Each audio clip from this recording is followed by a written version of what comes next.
to Wadsworth History on Film, a program presented by the Wadsworth Area Historical Society and designed to record the oral history of Wadsworth for posterity. I'm Caesar Carino, your host, and our guest today is Barbara Freeman Fish Dutt. As a matter of fact, even though you've been married for all these years, Barb, I still call you Barb Freeman in my own mind because that's what I knew you as for all of those years when we were in school. Barb, you weren't always a very high-powered, well sought-after power source in Wadsworth. You were born somewhere along the line, weren't you? Do you mind telling us when you were born and where you were born and who your parents are and all of that? All right, I was born in Wadsworth. Where? The old hospital. And where were you living at the time? Next door to Curtis's on Broad Street. And that's right about where the old post office building is, the old one. The old one is, and that's going to come into play a little later on in your history. Right. But just for the moment, who were your parents? And my mother was Fay Opplinger. Fay Opplinger. The daughter of Elton and Sylvia Opplinger. And that's an old family in Wadsworth. Yes, it is.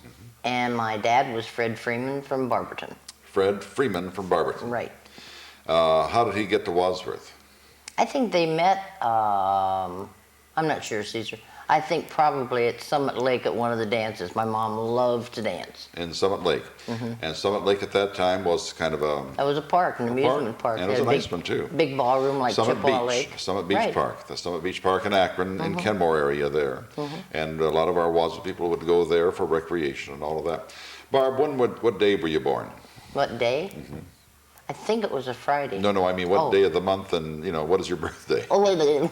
February 20th, 1931. 1931, February 20th. Right. We are the same age. Yes. You knew that. Yes. And I've known you and I've admired you all these years because you have extraordinary talents that very few people have. We're interviewing you today not because of your age so much, although you do fit into the category of being 65 to 80. As we all are right now, those of us who were born in that year. But the main reason we are, well, 4 or 5 reasons. The main reason here is the fact that you are the only person the only female in Wadsworth who ever ran for mayor. And probably the only female who worked for 2 different mayors. The only female in Wadsworth who was married, I'm glad it was a female, married to the fire chief in Wadsworth. And the fact that your mother's family is a very, very strong, powerful family and has all kinds of relationships here in Wadsworth. So we have a lot of reasons that we want to interview you. As you remember, growing up there on Broad Street, before the post office was built, your house was exactly where, so that historians will be able to tell in the year 2014, when we celebrate our 200th anniversary, exactly where your house was from the corner of Lyman Street and Broad. If you'd come out of Highland Avenue, okay, you would have been almost in the driveway. It was a joint driveway between Curtis's house and our house. And the Curtises are who? Who are the Curtises? C.B. Curtis had Curtis Menswear for years. Curtis Menswear, and they were not related to you. Oh, no. At that time. Now there's a relationship. Not. Yes, now there's a relationship. Explain that relationship today, Barbara.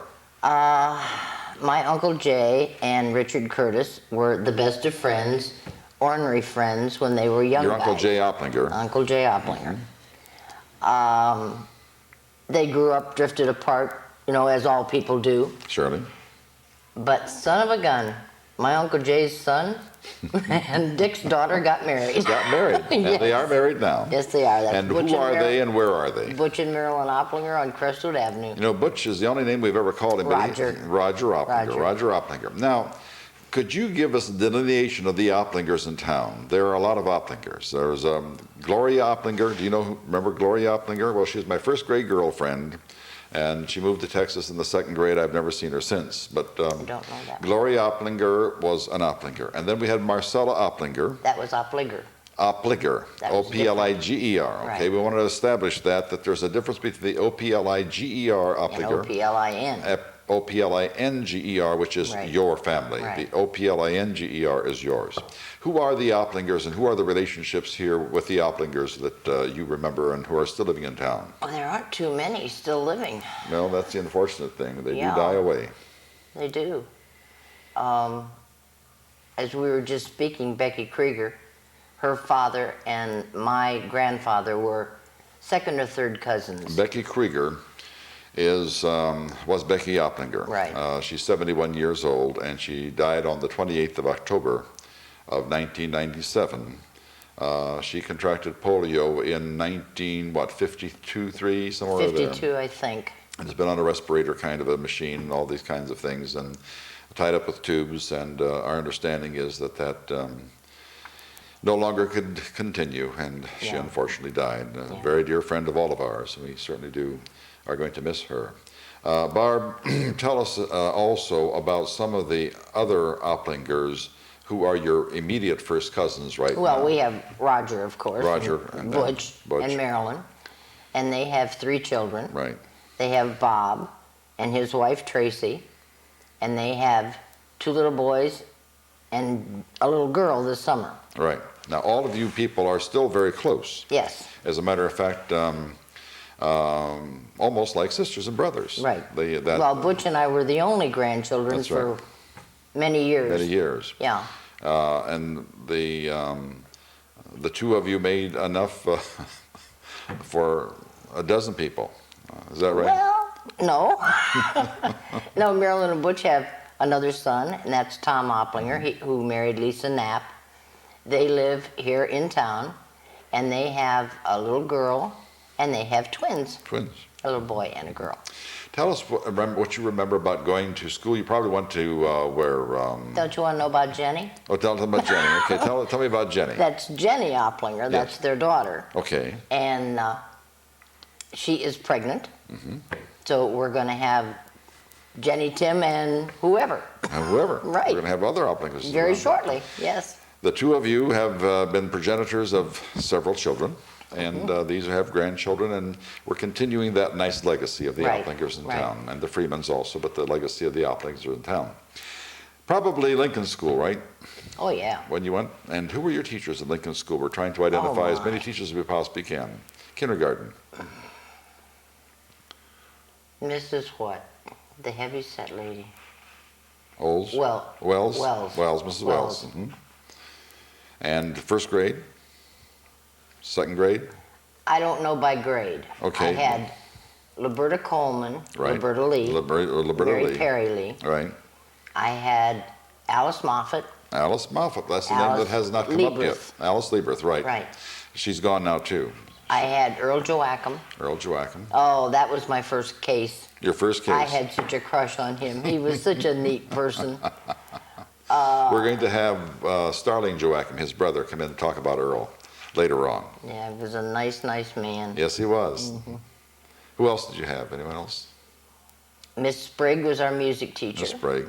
And Miss Oles was our art teacher. Our teacher, Miss Oles, Gladys Oles. And that's about what I can remember, I think. You went from there to the high school, Mm-hmm. and who were some of the junior high school? Who were the junior high school teachers at the time? I was lucky enough to have the Hildebrands. Both of them, Gordon Yeah. and Louisa Right. May Hildebrand. Right. Louisa May Oberholzer Hildebrand, and Gordon Hildebrand. Gordon Right. taught English, and Right. Louisa taught Spanish. Spanish, yeah. And both of them were killed in an automobile accident, right? Right. In the late 40s, I believe, or early 50s, somewhere in that area. And anybody else? Betty Hood. Betty I Hood. had her for dramatics. Yeah, dramatics. Mhm. She wasn't Oh, there Willard for Huntsberger. Willard Huntsberger. Everybody had him. Everybody had Willard Huntsberger. Anybody else? Do you remember? So that's Betty Hood is the first time that we've mentioned it on their program here. So we. Oh, oh my. Elnora where's my Davis? mind? Lieberth. Not Lieberth. Lobenthal. Lobenthal, Glenna Durr. Lobenthal. Right. And we're going to have her nephew on the program. She was quite a character. Oh. She lived right across the street from my best friend on Baldwin Street. On Baldwin Street. Yeah. Who was your best friend on Baldwin Street at the time? Mark Proper. Mark Proper. Mark Hodges now. Margaret Proper. Proper. That's right. And did you ever have Elnora Davis? No. English teacher. She was there for just a year or two. Very, And very Mr. fun. Cooper. And Mr. Cooper as well. Anybody else? Well, Mr. Work was there, Yeah. and I did the announcements. You I did think the a whole announcements. year, yeah. That You- was fun. I enjoyed You it. did the announcements on this. So this On the PA system. this today is no problem to you at all because Well, they didn't have a camera. no. You were a junior in high school, and you got a job. Where did you get a job? When I was a junior, Right. I worked for junior year. Well, let's see. Or senior. My first job was for Ward Roan at the Rexall drugstore. Ward Roan at the Rexall drugstore. Ward Roan had a son, Danny Roan, right? No. No? No, wait a minute. Was Danny his? He had a daughter, Virginia. Danny Roan lived on Watrisa. I think it was a different. I don't know. Could be. I don't know. Okay, well, Could be. But I know I'm Virginia sure, Barb, that was we'll get a his. phone call because every time that we I'm have one of sure. these programs, somebody calls to correct something, and that's fine. Yeah. We want those corrections. Right. That's right. Right. Because this is not the history. This is the documentation for history, and it has to be accurate. My second job was at the Colony, Colony and selling tickets. selling tickets. What was the Colony at the time? That was the skating rink. That's Skating where I rink. met Chet. Now, how did you happen to meet Chet Fish at the skating rink? He was the manager, Manager. and his girlfriend introduced us. His girlfriend. Who Yes. was the girlfriend at the time? Do you Lois remember? May Spice, Don Lo- Spice's sister. Don Spice's sister, and that was his girlfriend. He introduced the two of you. Right. And then what happened? Well, we kind of got rid of Lois May. You what? Kind of got rid of Lois May. And when were you married to him? February 25th, 1949. So the year after you graduated. Not No, February, June. June. June 25th. About, what, 6 weeks after, or 2 or 3 weeks after you were graduated from high We school? graduated in May. In May. So you Got married the end of June, and I couldn't understand why my mother was upset. you could- I would have killed my daughters had they done that to me. What did you do when you first married to Chet? I mean, where did you live? We lived in an apartment at the end of Boyer Street on High Street. Right. And what was Chet doing at the time? He was working at the Maple and High Shell service station. Right. But he was no longer down at the Colony, right? No, And who owned the Colony at the time? Doc Klotz. Dr. Klotz. And did you ever work for Dr. Klotz? And how did you, what did you do for him? I was in the first, well, at that time it was called Diversified Occupation class And in we had the Wadsworth High person, School. right, and we had Ralph Rohr the other day who started That's Diversified right. Occupation. He was my teacher. That's right, Ralph Rohr, 88 years old, Oh, still my. sharp as a tack, and hears well, speaks well, remembers everything. And Ralph Rohr started Diversified Occupation Right. in Wadsworth and probably in the nation, as far as we know. We're not positive about that, but he certainly was one of the persons who started in Wadsworth. And you were in a DO program, Diversified Occupation, doing what, Barbara? I was a secretary for Dr. Klotz. And where was Dr. Klotz's office at that time? Where, oh, what is that place? Country Expressions or something Country like that? Expressions, 2 houses or 3 houses down from Mill Street, and 162. Second house. Second house, 162 Main Street, right? Yeah. And do you remember his telephone number? No. 402. Okay. 1305 was mine, and 279 was Marge, but I can't remember You his. can't remember his number, 402. Now, what did you do as a secretary in Dr. Klotz's office? And describe Dr. Klotz a little bit to us. Oh, tall, gray, very distinguished man, very much a gentleman, soft-spoken. I did secretarial work, handled the patients as they came in, pulled their records and so forth, and got them ready, you know, for him to see. Tell us what the hours were for doctors at that time in 1949. Well, 48. afternoon, I think, was 1 to 4, Mm-hmm. and then 7 to 9 in the evening. And that was on a daily basis, Oh, wasn't it? yeah, yeah. Wednesdays probably excluded, Wednesdays excluded. but whether it's Monday, Tuesday, Saturday usually was just afternoon. just afternoons. And people didn't have to have an appointment, they just came in? No, it just came in. Just came in. They could call for an appointment, but you really didn't need You one. would just came in, and you would be taken in course. What do you remember about fees? You probably had to collect the fees. Yeah, I don't remember. $4, $2, Something like that. Very, Yeah. very little. Yeah. And what do you remember about Dr. Klotz as terms of as being a physician? Well, I helped him one time with the circumcision. Oh, really? Yes. I can see that. I helped him remove a mole from his mother's back. You know, these were things that you did in the office at that time. I remember we had another doctor in there for a while, Dr. Peterson. And Dr. Klotz was gone.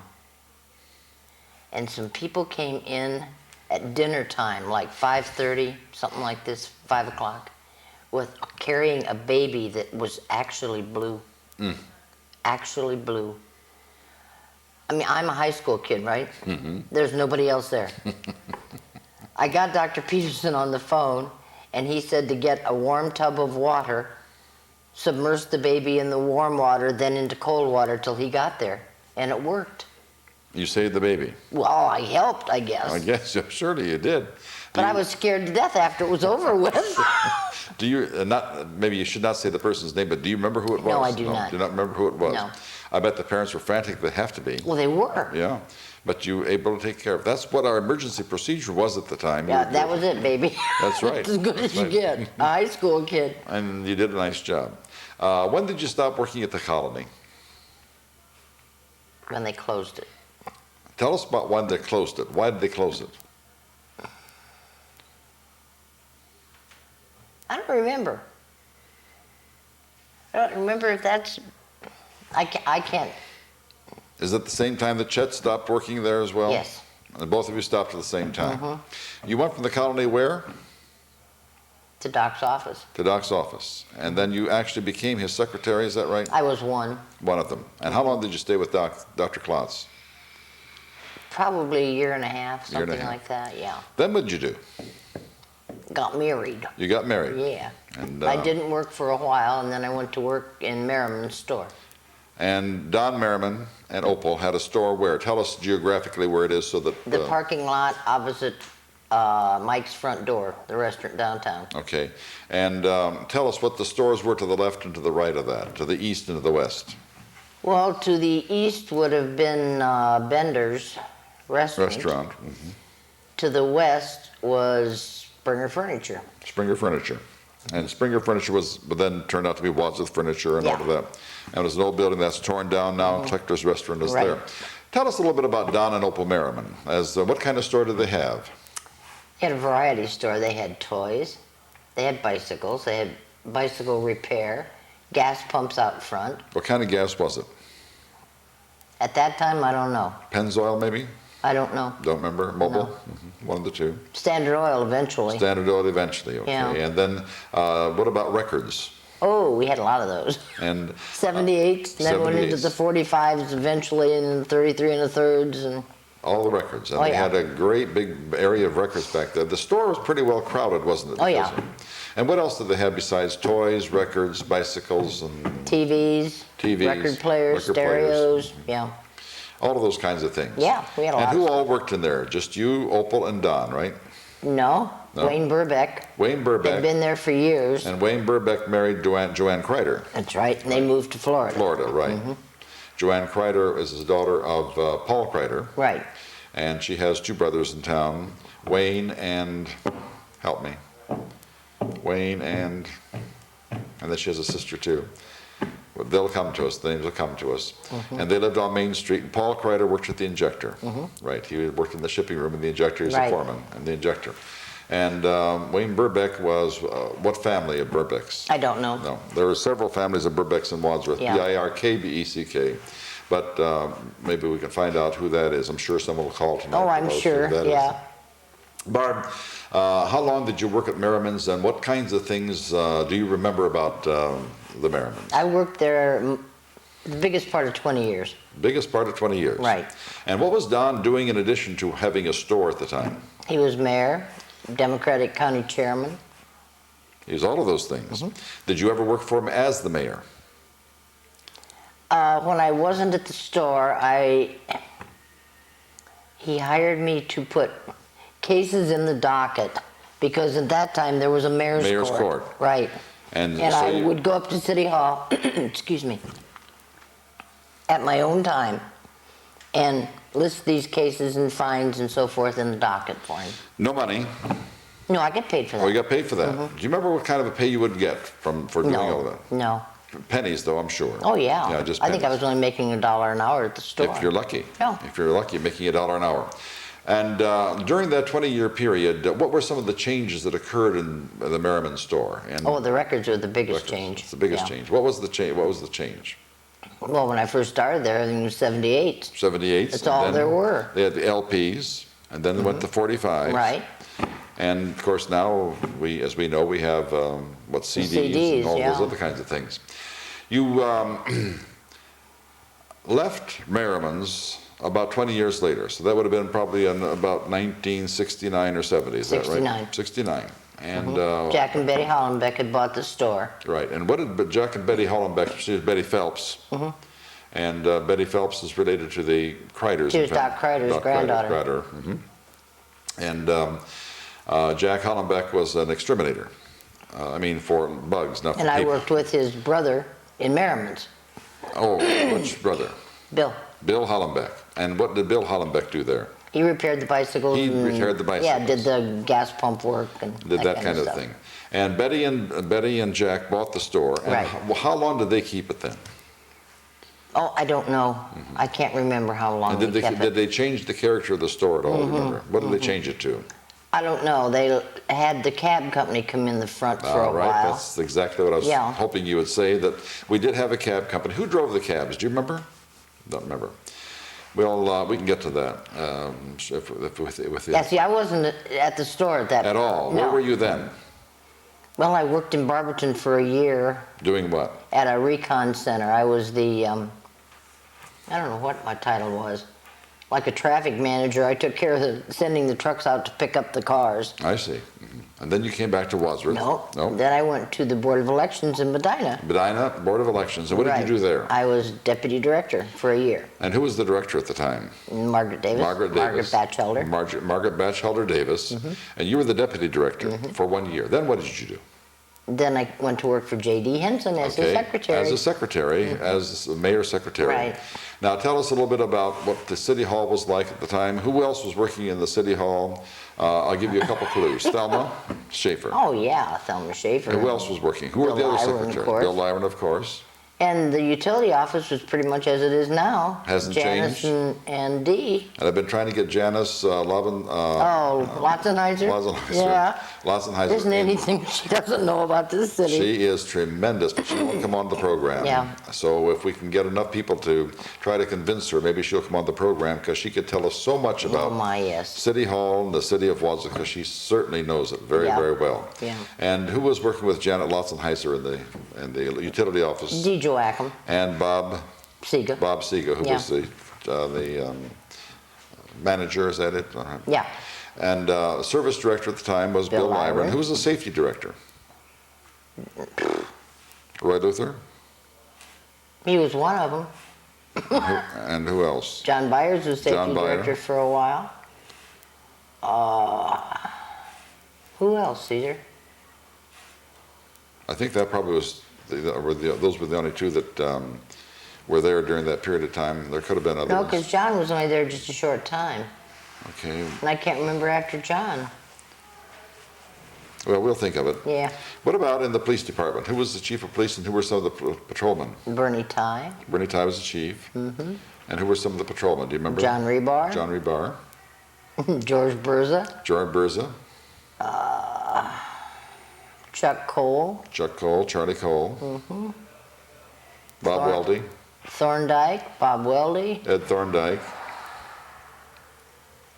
Trowbridge was eventually. Trowbridge. Oh, Carl Godsey. Carl Godsey. Yeah. Bob Weldy, did we name him? I think we did. He wasn't there twice, he was only there once. He was there only once. Who was in the fire department? Oh my heavens. I tell you, there were so many on the fire department over the years. Who was chief? At that point, when I went to City Hall, who was chief? Was it Carol? Carol? Or was it Chet? You're asking hard questions. I can't remember. It was between Carol Everhart and Chet Fish, right? Right.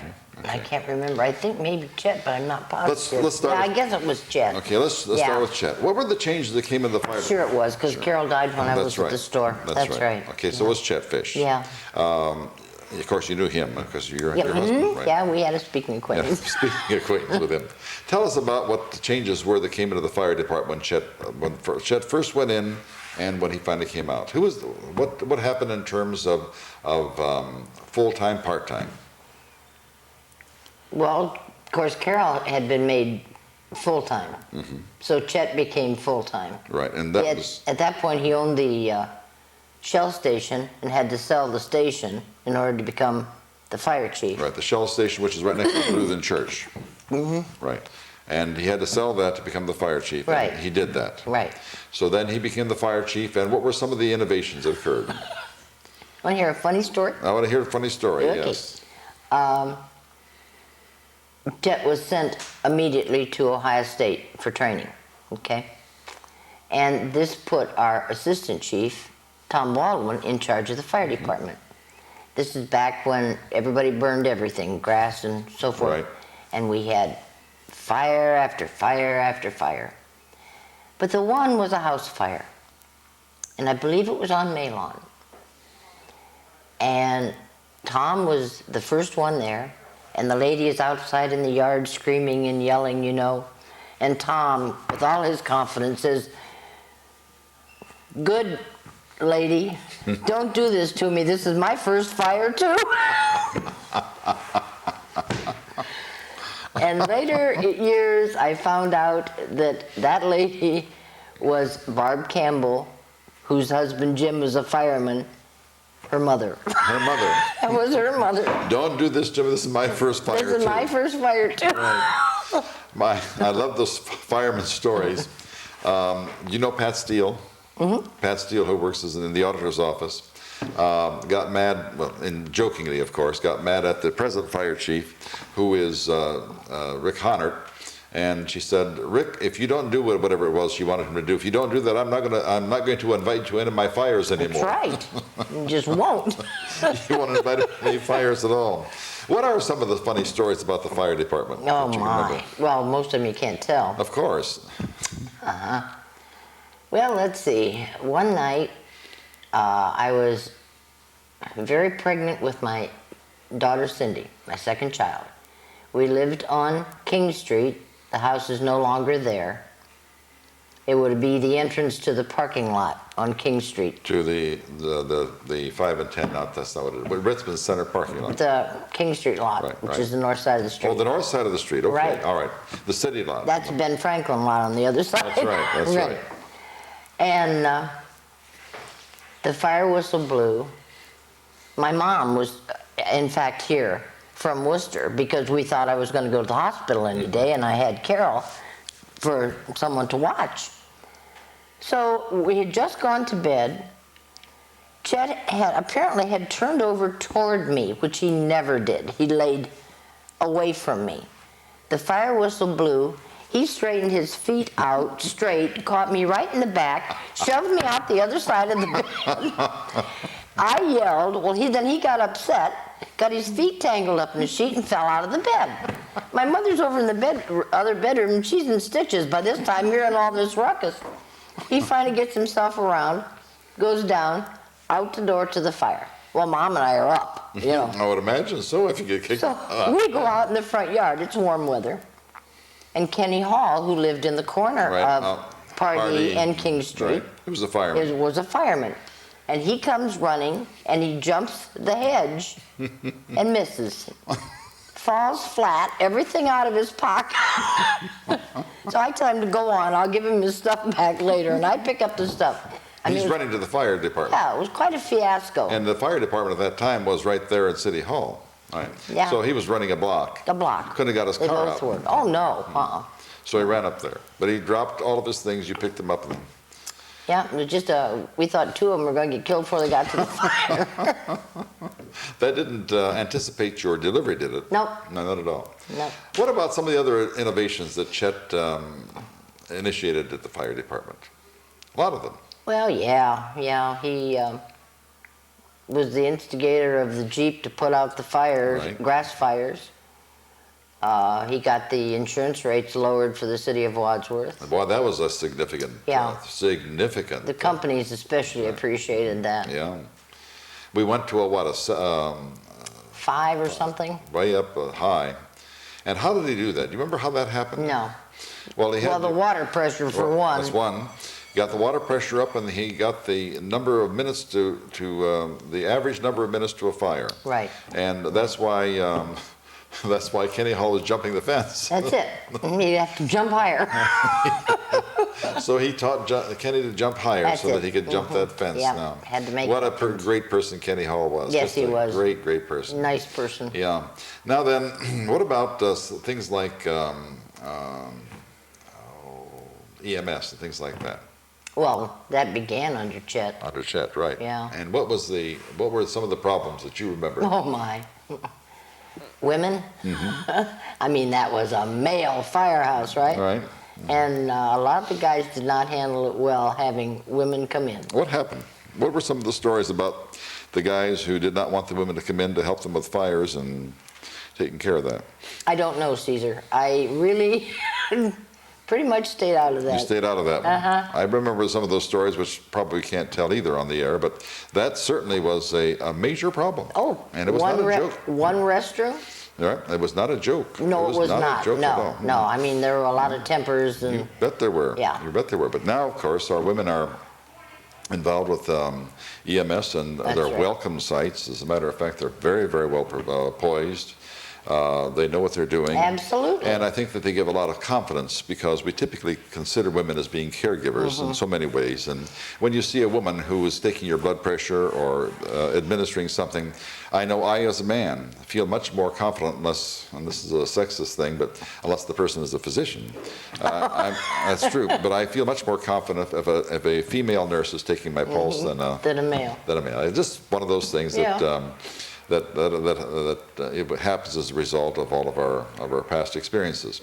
Tell us a little bit about the life of the secretary of a mayor. Oh, that's busy. Busy. That's and busy. what were some of the things that really came up that you thought to yourself, well, my typical Barbara Fish, Dutt, I'll call you Barbara Freeman on this one, because this is what you were like when you were in high school. Quick, spontaneous, and usually humorous. How did you handle some of the problems? The dog problems, and what did you do? What? Nothing brilliant. Nothing brilliant. But, No, my son-in-law, bless his heart, called me one day, disguising his voice and reaming me out because he couldn't buy a license for his cat. And what did you say? Well, I just explained to him that the county nor the state sold cat licenses. And finally, he started to giggle, and then I knew who I was talking to. What did you tell him then? Oh, I can't. I'm on TV. You can't No, I can't say tell that. you. Mm-mm. You can't say that. I can't say that. Now, the mayor was a completely different personality from yours. Oh, my, yes. Yes. Now, tell us the Southern gentleman. Southern gentleman, and tell us how the two of you were able to be compatible in that office. Oh, we got along real well. But how? J.D. Henson was from Kentucky. Yeah. And laid back. Yeah. And And I'm not. no. I guess that's probably why we got along so well. And now you were more than you were more than the secretary. You did. Oh, I don't know. You carried quite a few balls there in the court. The thing I hated the most were the minutes for council. Yes. Because you had to type them at the time, did you not? You did them on a ditto machine, and when you got done, you were all blue That's from right. the ink. Oh, Now it they was have a all kinds horrible of beautiful thing. machines and. Well, I was the one that finally convinced them, why can't I just type them and run them on the Xerox? So eventually, that's what we They ended finally ended up doing that. Barb, there are some wonderfully happy moments in your life, and then there's some very sad moments in your life. And one of the sad moments in your life came when Chet no longer was a fire chief, Right. and passed away. Can you tell us a little bit about that? The day he died, you mean? Yeah. He died on the golf course. I had gone to my granddaughter's soccer game with my oldest daughter and son-in-law, and the game was in Akron. And we had driven up to the high school and followed the bus because nobody seemed to know where they were playing. So when we came home,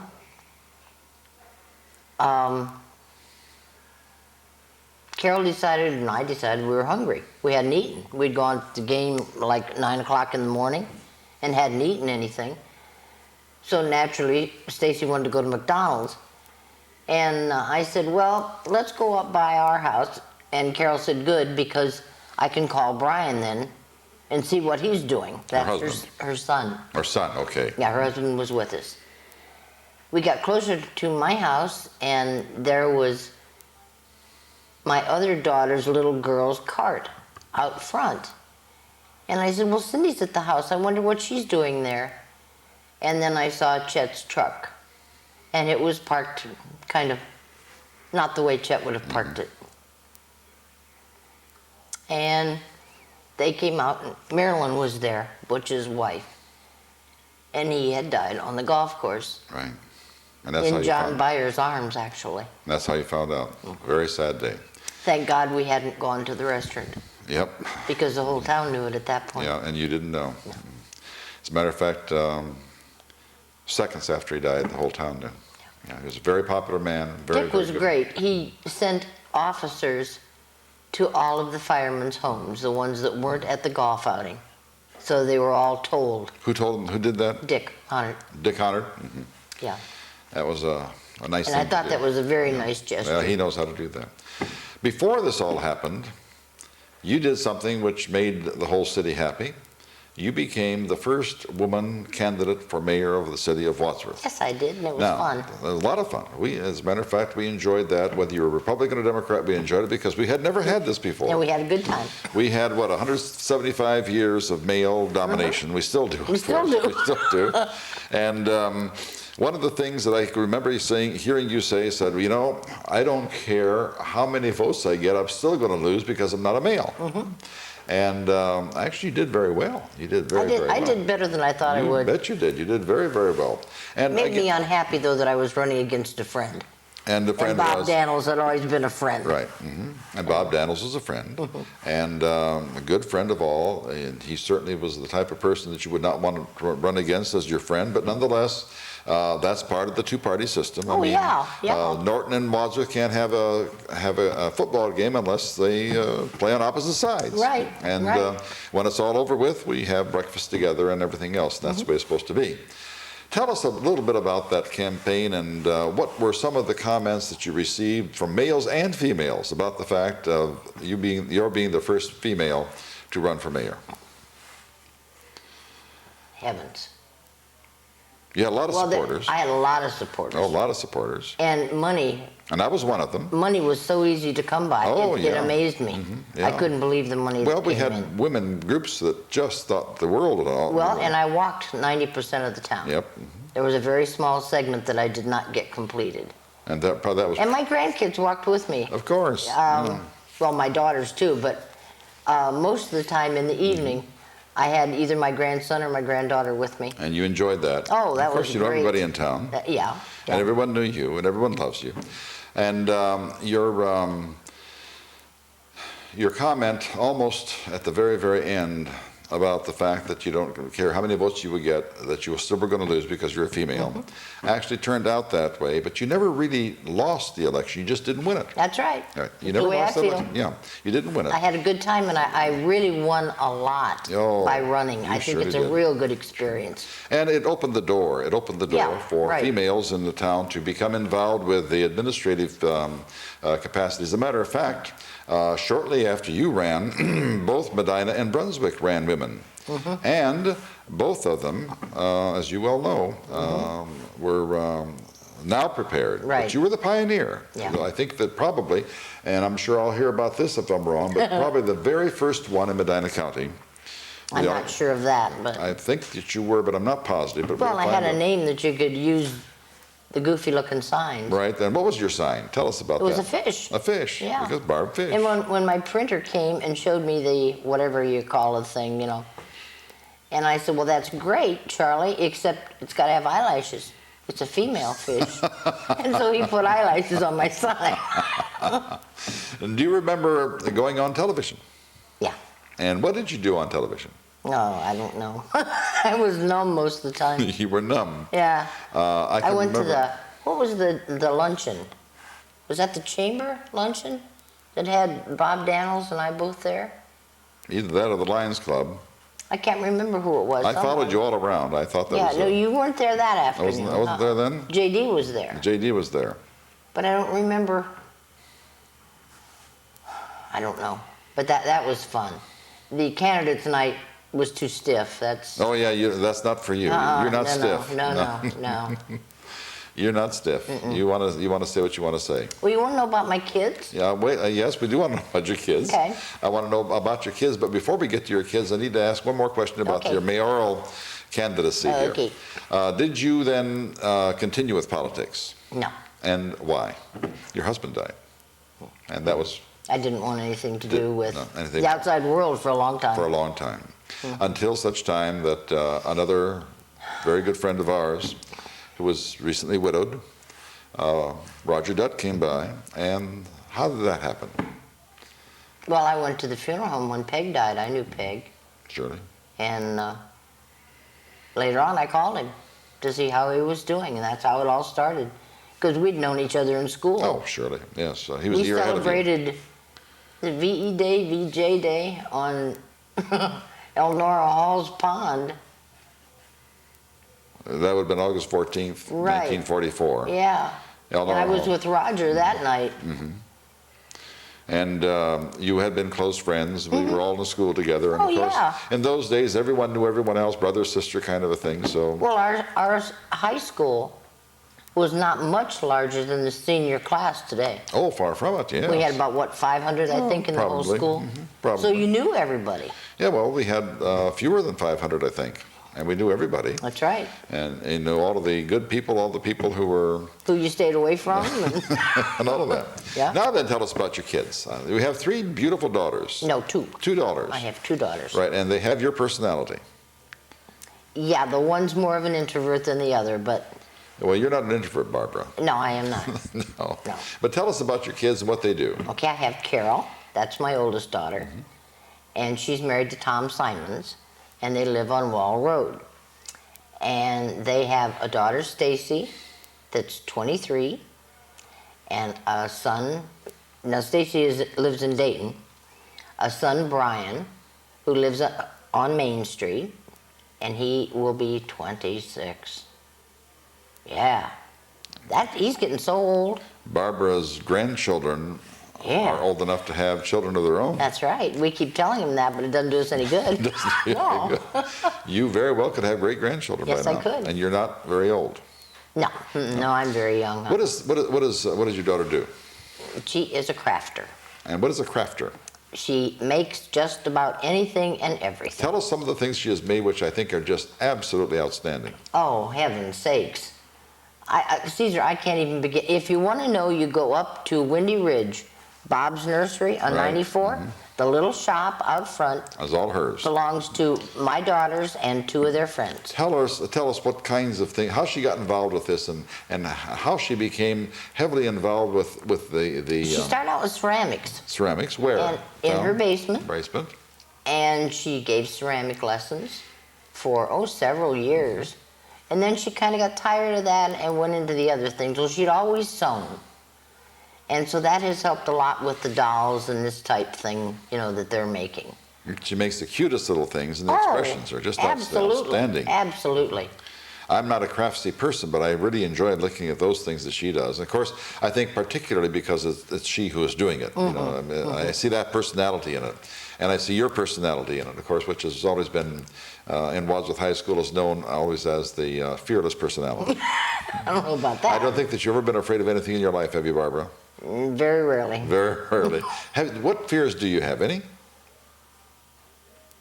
I was very nervous coming up here today. Oh, come on. No, I was. Really? Yeah. That surprises me because you're not afraid of absolutely anything. Well, speaking in public is not easy. Oh, well, for you it should I think be. the easiest, during the campaign, the easiest speaking engagement I had was with the senior citizens. Oh, they were great people. I thoroughly enjoyed that. They're great people. They're Yeah, great that people. was great. Yeah. Tell us about your other daughter now. Okay, that's Cindy Hall. She's married to Randall Hall. And what Hall family is that? Not Jackson. No. Jack. Jack Hall and Good. Jack in Georgia. But not Jackson Hall, who's also on Good, On isn't he? Good, no. Yeah, but there are two halls on Good. Both are Jack. One's Yeah, the Jack. short one is Randy's dad, not the tall one. They are not even related. I'm not sure. If they are, it'd be very, very distant cousins. Jackson Hall, son of Jerry Hall, former mayor, is married to Arlene. That is not the Hall. No. We go down the street on Good, and he lives on Good also. We go down the Jack. street on Good to Jack. Married to Georgia. To Georgia, and Georgia's maiden name was what? I don't know. I can't But remember. that's the Good family to which your daughter is married. That's it. And what do they do? Cindy is also into craft. She weaves baskets. We tease her about that. But, Why do you tease her about weaving baskets? well, it used to... Don't you remember when people used to say, oh, she's in the institution weaving baskets? Basket weaving, Right, right. And she makes pins and she does nice stuff.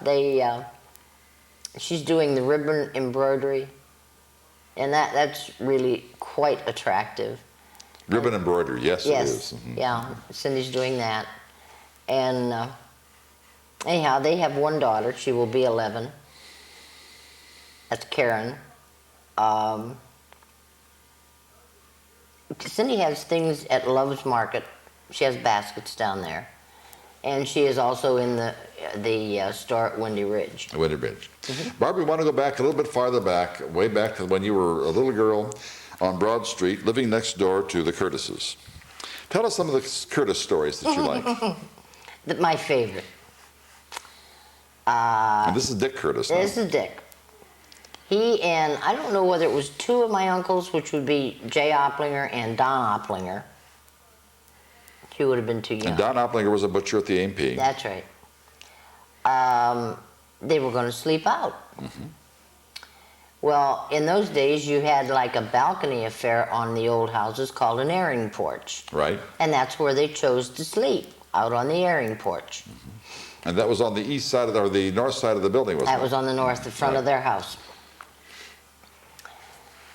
So they're all sprawled out there, and Grandma Curtis, who is like a little Dresden doll, just an adorable little lady, goes to the door and she says, Richard, do you have the mattress off your father's bed? And he did. He had the mattress off his dad's bed to sleep out. I don't know what he thought CB was going to sleep on. It was pretty ornery. What about the big culvert that was right there close to your house? Did you ever walk through that? No. No? No. Tell us why. Me, I'd have been scared. You're scared. You betcha. Now, it was something that people walked through, though. Yes. And yeah. why did they walk through it? I mean, just because it was there? Just because it was there. It was there. Yeah. Describe where it was and what it looked like. Well, it was right at the dip, right? It would have been what, between Stanley Keller's and the convent. Right. In other words, it was in what is now the driveway, as it were, Yeah. of Sacred Heart School, and it went back into what? How far back did it go? What do you mean, how far back? Did it go back to Boyer Street? Oh, yeah. All the way to Yeah. Boyer Street. Yeah. So we're Boyer talking. Street was wide open, too. Right. Gales used to get flooded. That's right. So we went all the way back to Boyer Street, which is about, what, a quarter of a mile, I'll bet, isn't it? Yeah. A quarter of a mile from Broad Street. And how far south did it go? I don't know. I don't know. It went down how to far. East Street, I believe. I think it did, too. Yeah. Yeah. Now then, people would go all the way up there and they would walk all the way down. So we're talking about walking maybe a half mile inside this thing, which was how high, Barbara? About 8 foot. 8 feet high. And you never did that. Nuh-uh. You didn't care for that. No, as wild as I got when I was a kid was swinging on the grapevines at Durling Park or Holmesbrook Hill. That was it, baby. You did not want to go walk. No, it's going to be outside in the light. It's not going to be. When you were growing up, what stores do you remember in Wadsworth that you would shop? For instance, B&W Meat Market. okay, where was the B&W Meat Market? Well, where City Hall sits. Right. And who was the owner of that?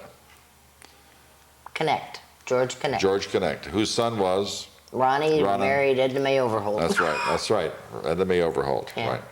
And Edna May Overholt's father was with the IGA store, Right. Overholt and Freeborn. Right. Yeah, and Now- then later T, my cousin, Teed Abrams. And I was wanting to get to and that. Blaine Mansfield Right. bought it. And that's why I wanted to get to the grocery connection here, because Teed Abrams is related to you. My cousin. How is he related? My grandmother and his father were brother and Brother and sister. sister, right. So you have the Abrams. Yeah, my grandma was from a family of 13. 13 people. Yeah, and my grandfather from a family of 7. So Now then, was, how many other Abrams do we have in Wadsworth? oh, Boyd? I don't know. Do we? Boyd was. Boyd was, yes, but now he was a cousin as well. Right. Right. And who else? What other Abrams? Boyd was insurance, right? Mm-hmm.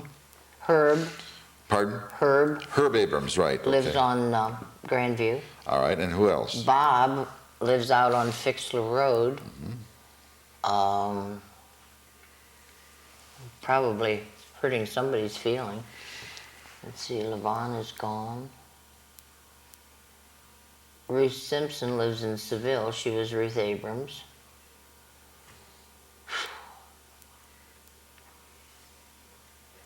Boy, Caesar, I can't remember. Most of them are gone. The ones that you forgot will call you tonight. Yeah, that's right. They won't call Why me. didn't you remember me? That's right. Then, what other stores did you frequent? Well, of course, the IGA, the AMP, where my Uncle Don was. And Uncle Don was the butcher. Yeah. And probably the most popular butcher in Wadsworth. Yeah, absolutely. And tell us a little bit about Don Opplinger. Well, Don developed the nickname Ernie. Ernie? Because of Tennessee Ernie Ford. He did look a lot like Ernie. He was a little on the chubby side. He was heavier than Ernie, right. Yes. A little on the chubby side. At his funeral, though, we had a woman come in with a little boy that was just sobbing because they had been to the AMP and she had to tell her son that Don wasn't there anymore. Oh, yeah? Yeah.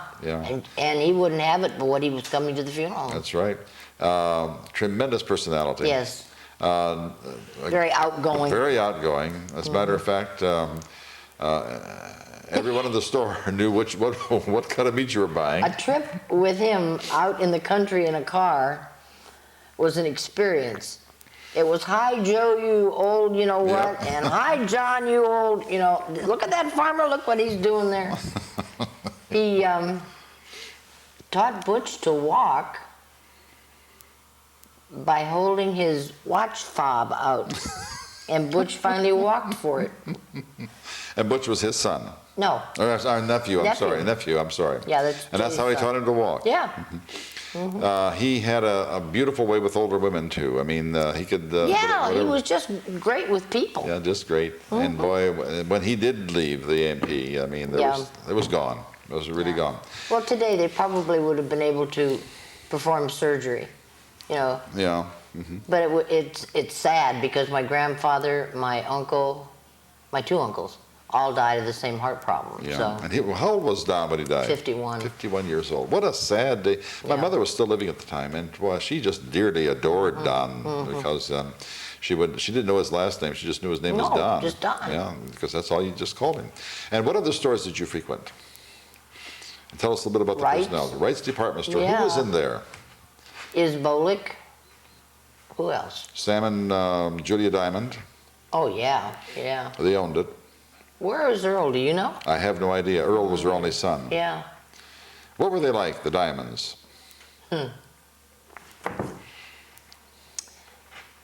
They were very big town Jewish people. You know, That's the way I saw them. they were focused.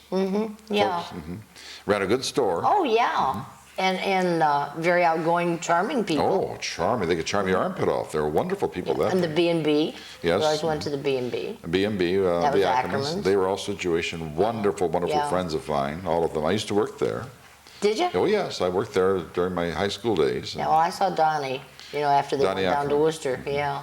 Donnie is the only one living. Well, Lee is living. Lee living. Kahn. He's Lee in Kahn and Donnie. Donnie Ackerman. And Karen Ackerman is living also. I don't know Yeah, Karen. Karen. The other siblings from the other families, I think, are all dead now. And one more store, then we have to quickly go to another subject quickly. What other store that you? What about your eating ice cream? Brenneman. Brenneman's. All right. Tell us about Brenneman's. Well, you went there every night after school Why? because you had a hot fudge sundae or a chocolate Coke. I mean, I did. Every single solitary day. That Oh, place was yeah, packed. yeah. And how on earth we were able to eat all those calories without it killing us? And Well, we didn't sit still. oh, you didn't sit still. That's No, right. you moved constantly. Right. Tell us a little bit about going into Brenny's and who some of their friends were that went with you. Oh, my.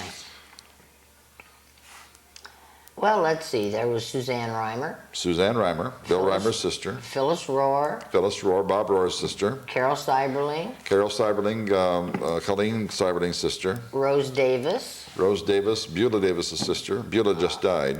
Levon Stonebrook, Levon Stonebrook, who didn't have a sister, did she? no, Marg Proper, Mark Proper, your friend, and I don't know how many I've named.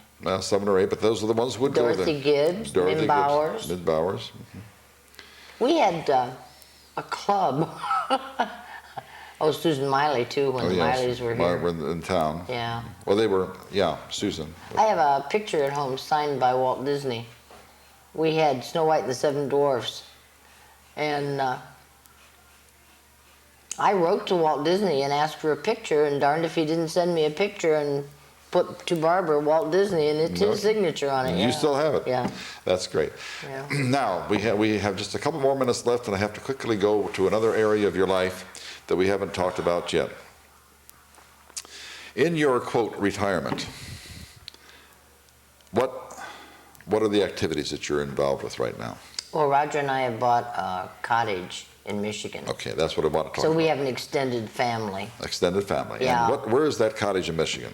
It sits on Paradise Lake in Carp Lake, Michigan, which is 7 miles south of Mackinac City. 7 miles in Way the up there, straight, way right. up there. And Roger's doing what? And tell us a little bit about Roger's family. Roger has a daughter, Karen.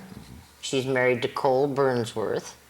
And Cole has a 5-year-old son, Leaf, Okay. an adorable kid. So he's a new grandkid. Your grandchildren. Right. And what about He has 2 sons, okay, David, who lives on Mills Road, and Steve.